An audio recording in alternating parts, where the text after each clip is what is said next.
कलिंग संस्कृति ऐतिह्य सुरक्षा मंच एवं यही ब्रह्मेश्वर पाटना 58 नंबर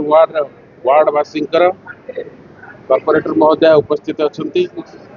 विशेष भाव में मलय महापात्र कॉर्पोरेटर भाई तांकर उद्यम रे आज ये गांधी जयंती अवसर में रक्तदान शिविर आयोजन कर बड़ उत्साह सहित युवक मैंने वार्डवासी मैंने आम सका आसला बेलू ये उद्घाटन पूर्व रक्तदान आरंभ हो आशा कर निश्चित भाव में रक्तदान आज जो आम लक्ष्य रखीचु निश्चित भाव में सफल हम 100 निश्चित भाव में टपिब ये रक्तदान आपण मैंने जानते आम राज्य में बर्तमान रक्तर यथेष्ट अभाव रही स्वेच्छाकृत रक्तदान आवश्यकता रही से भली स्थले कलिंग संस्कृति ऐतिह्य सुरक्षा मंच एवं ब्रह्मेश्वर पाटणार अंचलवासी विशेष भाव में मलय महापात्र महोदय निजे उद्यम करके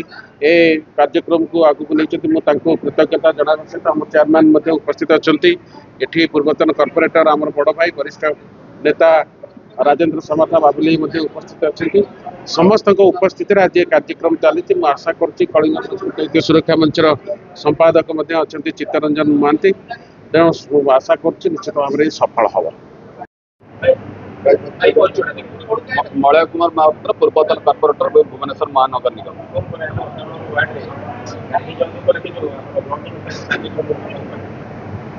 आज गोटे शुभ मुहूर्त आज हूँ गांधी जयंती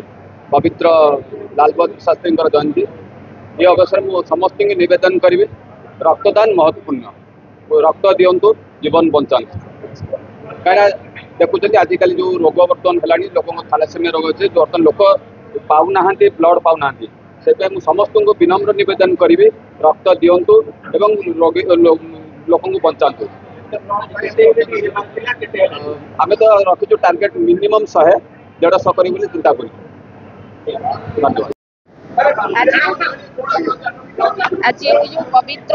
गांधी जयंती अवसर समस्त प्रथम शुभेच्छा अभिनंदन जनाऊँ आज रक्तदान शिविर जो खोला आमर मलय भाई उपस्थित मैडम उपस्थित भाई भी अच्छा संग्राम केशरी पाइकरा उपस्थित समस्त मिलित उद्यम जो आज रक्तदान शिविर कराई एक्चुअली सत कथा हूँ भाई मैंने कहले कि आमर देश में सारा राज्य में ब्लड निहाती दरकार हो ब्लड पाइंका आमर बहुत लोग मृत्यु मुखर पड़ुंट यहाँ करी बहुत भल कार्य कर मो हृदय अशेष धन्यवाद।